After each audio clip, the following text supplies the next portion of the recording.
السلام علیکم ورحمۃ اللہ۔ ناظرین، آج ہم دنیا کے مقدس اور خوش قسمت خاتون حضرت حلیمہ سعدیہ رضی اللہ تعالی عنہا، جنہیں پیارے نبی محمد عربی صلی اللہ علیہ وسلم کو اصل ایام رضاعت میں دودھ پلانے کا شرف حاصل ہے۔ جی ہاں دوستو، آج ہم جانیں گے ان کے بارے میں کچھ سوال و جواب کے حوالے سے۔ تو چلیے شروعات کرتے ہیں۔ سوال نمبر 1، پیارے نبی صلی اللہ علیہ وسلم کو پورے ایام رضاعت تک دودھ پلانے کا شرف کس خاتون کو حاصل ہوئی؟ ناظرین، اس کا صحیح جواب ہے حضرت حلیمہ سعدیہ رضی اللہ تعالی عنہا۔ سوال نمبر 2، حضرت حلیمہ سعدیہ رضی اللہ تعالی عنہا کا تعلق کس قبیلے سے تھا؟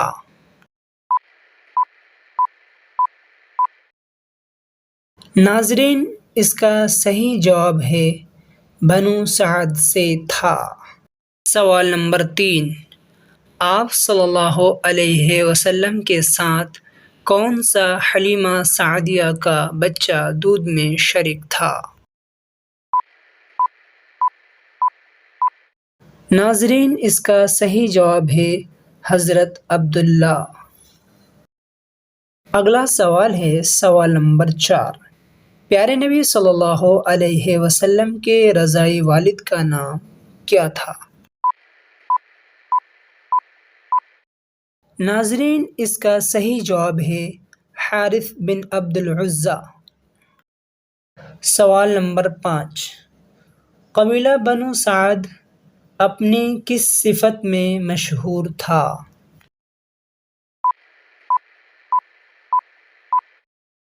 جی ہاں ناظرین، قبیلہ بنو سعد اپنی فصاحت و بلاغت میں مشہور تھا۔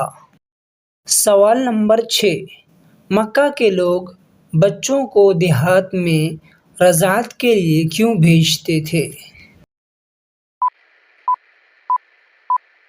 ناظرین، اس کا صحیح جواب ہے تاکہ اچھی آب و ہوا اور فصیح عربی زبان کے سائے میں پرورش پائے۔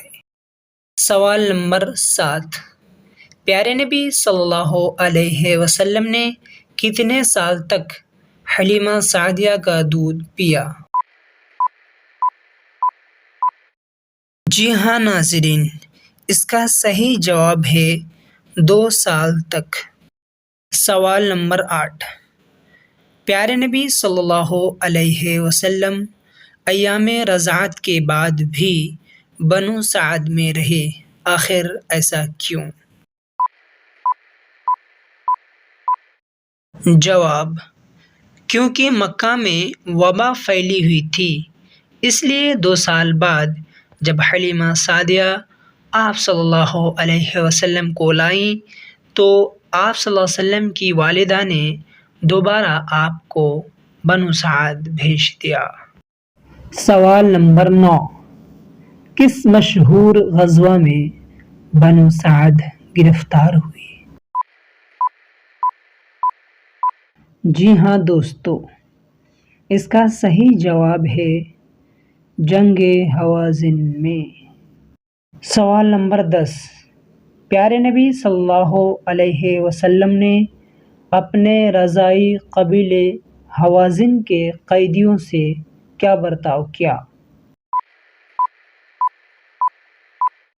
پیارے نبی صلی اللہ علیہ وسلم نے اس موقع پر تمام قیدیوں کو آزاد کر دیا تھا۔